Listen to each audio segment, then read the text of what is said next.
Hello, welcome back to my garden. I was just replanting some Blue Lake 47 beans here in this bed. I want to say about 2-3 weeks ago. I planted this bed up with a bunch of Blue Lake 47 beans. I put some sunflowers here and I put lemon cucumbers right over here. The lemon cucumbers I'm having mixed results with, but this one seems the strongest right here. And hopefully within the next month or so, it starts taking off and climbing the trellis. I'll be thrilled if just one grows. I will show you more cucumbers in a minute, but right now I have a total of 4 that came up and only one seems really strong and robust. Well, we'll see what happens. It's also been quite hot here in Eastern North Carolina, but things are growing here despite how this bed looks. So hopefully the Blue Lake 47 beans that I just replanted do grow. One grew out of all the ones that I planted. I don't know why the others didn't germinate or grow. It could have been a combination of factors. As always with gardening, it may not just be one simple thing, but we will see what happens. If these don't germinate and grow, it could just be the seeds are getting older. So I may have to get fresh seeds. If that is the case, I do have other bean seeds that I can grow this year, and I'll talk more about that in just a minute. Also in this bed, since my sunflowers didn't come up, I want to plant one of my favorite marigolds, Lemon Gem. It's a low-growing marigold, but when you run your hand over it, it smells like lemons. It's incredible. I love it. And they have these little yellow flowers, but it's really the smell that gets to me. So I believe these are just cover. Yeah, these are just cover. So we're just going to make a little trench right here. And I'm going to do the same thing on the other end, and we will just plant some of these marigolds. Now, the next couple of days are supposed to be warm and sunny, but then we'll be getting more rain. Over the weekend, we got, I want to say about 2¼ inches. So that was good. We kind of needed the rain. It was much needed because we had about 2 weeks of no rain. Now, even though the soil here is still moist from the rain we just had over the weekend, I will come back and give these water probably later tonight. You know what? I think I'm going to do a row right here. I'm looking at the seed packet. We're just going to do a little right here in the middle, not the middle, the front. Why not? Now I also am doing a little bit of over sowing. I may get 3 or 4 or 5 that pop up, but I can always thin out what I don't need or want. And over this side, there we go. And I still have some left over. I'm going to hold on to these. I may plant them in another bed sometime soon. And if I'm not mistaken, they germinate pretty quick, 4 to 14 days. So anywhere between 4 to 14 days, these will germinate. Now, as I mentioned a second ago, I think the weather for the next couple of days is supposed to be sunny and dry. But then I think Wednesday, Thursday, Friday, that kind of thing, I think it's going to be more thunderstorms, pop-up showers, that kind of jazz, which will be fine because then I don't have to come out here and water these things. So you came here today for a vegetable garden tour. Now, for those of you who may be new to the channel, I don't grow a lot of vegetables. I do grow a lot of vegetables, but not a lot of different varieties here in my garden. I'm not a big vegetable eater, so I grow what I like to eat. And if you're new to gardening, that is probably one of my strongest suggestions, is to grow what you eat. If you're going to grow kale and you don't like kale, why are you wasting time, effort, and energy growing kale? If you're not a broccoli eater, why grow broccoli? If you only like 3 different types of vegetables like I do, so grow those 3 different types and grow them well. Over time, if you want, you can experiment with various things, but I think you'll get the largest reward and satisfaction out of your garden if you just grow what you want initially. And then as your experience grows, then you can maybe play with other things. I've done that, and every year I think about maybe, do I want to try this or do I want to try that? And this upcoming fall, there's a couple of things I do want to try. So I'll do that in the fall because I will have quite a bit of bed space in the upcoming fall. But we're not going to talk about the fall garden right now. We're talking about the summer gardens. Let's go look at it now. In these 2 beds, this bed I have nothing.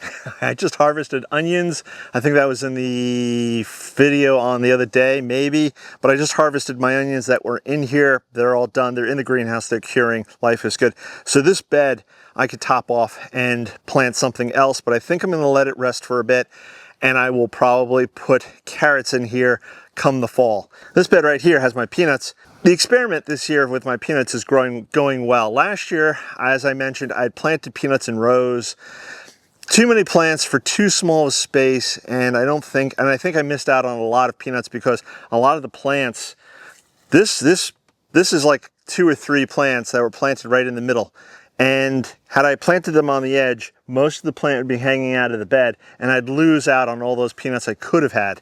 So this year my experiment was to put them in a row and let them grow out and then flop over as they're supposed to do, sink their tendrils into the ground to grow peanuts. And so far, this is working out quite well. The one on the end closest here to me looks a little rough. Maybe it had some insect damage. And the one over here is late. It's growing, but it's growing slowly, and you can see some of the plant starting to go over the edge of the bed.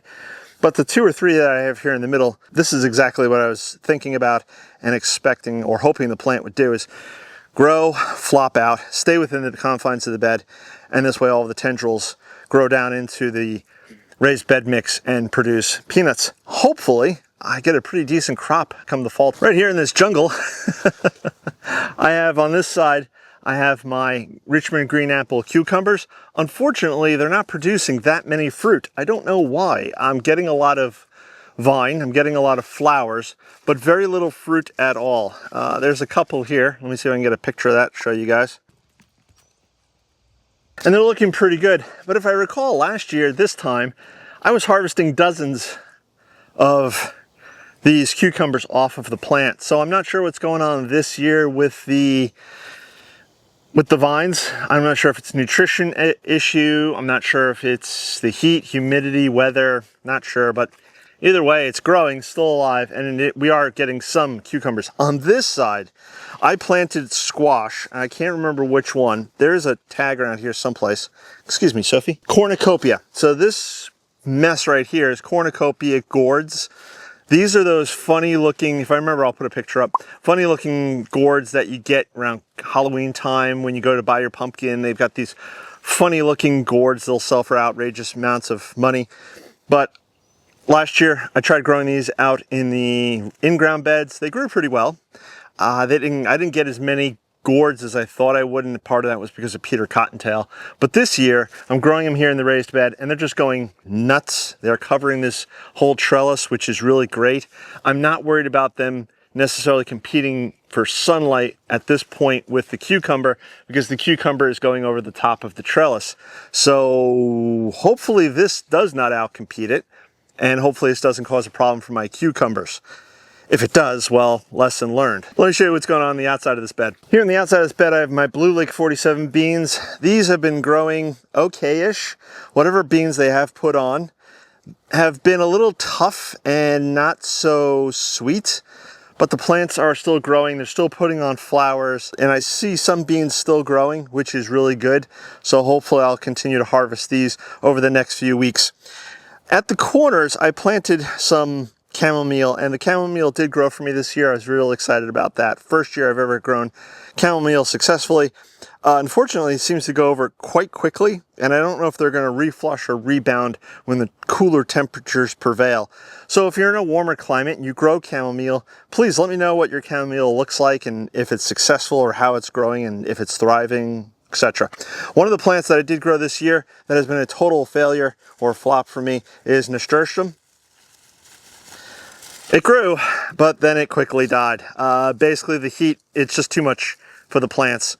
So they've just, so nasturtium is not a flower that I could grow here down in growing zone 8B, I guess, with any sort of success. But if you guys are in a warm southern climate and you do grow your nasturtiums successfully, please let me know your secrets.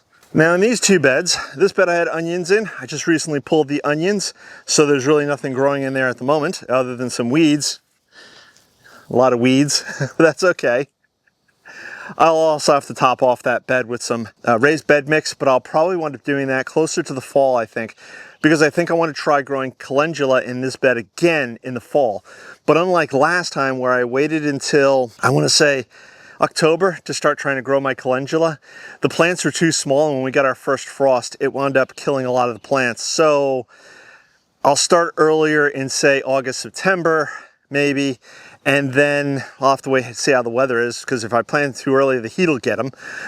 So But if I plant them out, maybe September, they'll grow, be larger, because I have had calendula here in the past. They've grown pretty well and had handled light frosts okay, which was surprising to me, which is why I'm thinking I want to do a whole bed of calendula again, just as a fun experiment kind of thing. Anyways, this bed right here, I just recently also, if you watch my previous video, planted watermelon. Nothing has come up yet, but hopefully, I believe I planted a total of 6 seeds, and I only want to grow like 2 vines. I'm doing the Bush Baby, I believe, variety. So hopefully in the next few days, plants start popping up. I can thin out what then in the next couple of weeks after that, thin out the weaker ones, keeping the stronger ones. In the end, only keeping 2 vines, and I'll have watermelon growing in here. Let's see what else is growing. Right here I have my herb bed, and I've got chives and thyme, and I think there's rosemary in here someplace, and I've got this huge sage. This is gonna be the last year I'm growing herbs in this bed. I'll be redoing all my herbs, and I'll probably be doing it in a rectangular bed next spring. There's nothing wrong with what I have here. I just want to grow a little more herbs, and I want them to be set up a little different. So that'll be a project for next spring, where I'll do a full big rectangular 4x8 herb bed. Right here I have my turmeric, growing well, loving the heat, loving the humidity. And this is one of those real easy, simple crops. You stick the roots in the ground. I did put these roots in last winter, early winter, late fall, and they overwintered fine because I had mulch on top of them. We don't get a hard enough freeze to freeze the ground. And here they are, all coming up, looking fabulous. So I'm looking forward to harvesting these in the fall. Right back here, I have what's left of my contender bush beans. They were good eating, but they're done now. And what I'm doing is I'm letting them go to seed, and I'm collecting all of the seeds, because then I don't have to go out and buy more. Even though I still think I have a bunch left in the package from this planting, I think I still have some left over. I'll have fresh seed to use in the upcoming years. I did actually enjoy this bush bean, quite a sweet bean and quite long. Back here in this bed, this year I tried planting nasturtium. They also did not do well in this bed. They withered up and died with the heat, no matter how much I watered them. I do have mullein growing in this bed, and for the first time ever, it's doing all right. So the big 20 million question is will it come back and flower next year? Right here along the fence, I have loofah growing. The loofah is doing quite well. I'm pretty happy with that. I've got several gourds, I guess, fruits already growing. And back here, just for the bees, I have cinnamon basil growing. And right now it's got a bunch of bees on it. They are loving the flowers. Right here in this bed, I have several different types of squashes. Again, they are all loving the heat and humidity. I have, I think, a crooked neck squash. I have some acorn squash, I believe. I have a lemon squash growing in this bed as well. They're just going bonkers. In the back, I have Kilimanjaro white marigold. Hasn't flowered yet, but they're growing and they're thriving and surviving, so that's always a plus. And these squashes are just going nuts. In fact, I have to fix this vine here because it's falling out away from the bed. I don't want it going up the trellis or staying close, otherwise it might break the vine itself. It's quite warm out. It's about 90 degrees, and my camera keeps wanting to overheat and melt down. So the bed behind the bed I'm standing next to right now is where I tried to do those dahlia seedling starts. Unfortunately, none of the seeds seem to take, but either way, I have a bed free, open, and available. I'm not sure if I'm going to try dahlia seedlings in there again, or if I'm just going to keep it open and ready for a fall crop of something, carrots or something, I don't know. But right here is my pride and joy. Hopefully the camera's still working. At the back of the bed I have basil, sweet basil. They have not bolted yet, partially because they get a lot of shade from these 4 tomato plants. Believe it or not, this is 4 tomato plants. 2 of them Chadwick cherry tomatoes. 2 of them are spoon tomatoes. I'm not a tomato lover by far, raw tomato onion lover. I'll eat tomato sauce or that kind of thing, but not raw tomatoes. The spoon tomatoes I do enjoy. There's little to no seeds in them. You just pop them in your mouth, maybe 1, 2 at a time, munch away. Or if you really like tomatoes, you can pop a whole handful in because they're so small and tiny. These cherry tomatoes have just been loving it, going nuts, and there's so many of them, I don't lose that many to insect damage or pressure. Up front over here, I have a jalapeno pepper doing pretty well. I had overwintered this last winter in the greenhouse, planted it out here this year, producing quite a bit of fruit, looking good. Next to it here, I have a sweet pepper plant. I've only gotten one plant so far, but there are flowers on this guy. And then in the very front here, I have a couple of chamomile that look awful. Chamomile are not holding up well to the heat down here. I've trimmed them back a little bit, hoping that maybe there'll be a reflush, and maybe there will. Maybe come the fall time when the temperatures start cooling down, if these plants survive long enough, that there will be a reflush of chamomile, and I can enjoy those flowers then in the fall. I've moved the camera into the shade. I'm in the shade underneath the drain cloth, shade cloth here. Woo, heat's cooking my brain. That's all I've got growing in my vegetable garden now. As I mentioned earlier in the video, I will be planting out fall crops, but I won't be doing a lot of fall crops. I'll have to wait and see. Definitely carrots, maybe some spinach, maybe some lettuce.